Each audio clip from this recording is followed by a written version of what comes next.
തന്റെ യൂസുഫിന്റെ സഹോദരന്മാർ യൂസുഫിനെ നഷ്ടപ്പെട്ടു എന്ന് വന്ന് യാക്കൂബ് നബിയോട് പറയുമ്പോൾ യാക്കൂബ് നബി പറയുന്ന ഒരു വാചകമാണ് സബറുൻ ജമീൽ.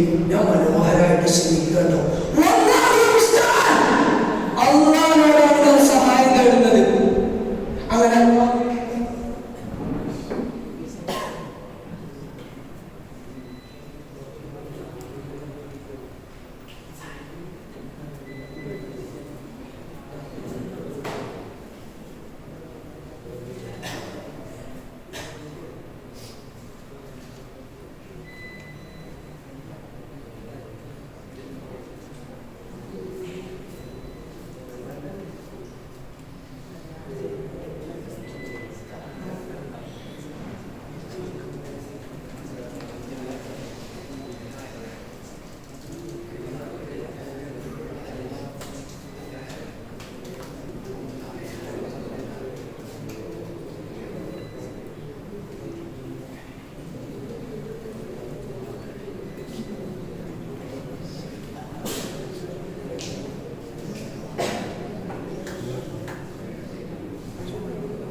പ്രതീക്ഷിതമായിട്ട് വരുമ്പോ പതറാതെ തിരിച്ചു നിൽക്കണം.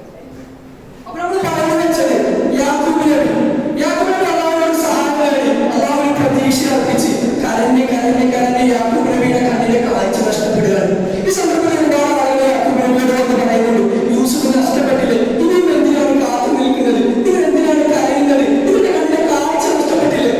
അപ്പോൾ യാക്കൂബ് നബി പറയുന്ന വാചകം, നിങ്ങൾക്കറിയാത്ത പലതും എന്റെ രക്ഷിതാവിനെ കുറിച്ച് എനിക്കറിയാം. രക്ഷിതാവിന്റെ പ്രതീക്ഷ അർപ്പിച്ചപ്പോൾ ആ പിതാവിനെ അള്ളാഹു കാഴ്ചയെ തിരിച്ചു കൊടുത്തു, നഷ്ടപ്പെട്ട മകനെ തിരിച്ചു കൊടുത്തു. അതുപോലെ തന്നെ യൂസുഫ് നബി ഒക്കെ തിരിച്ചു കിട്ടി, സഹോദരന്മാരുടെ പിരിഞ്ഞു വന്നു. ഈ സന്ദർഭത്തിൽ യൂസുഫ് നബി അവരോട് പറയുന്നു,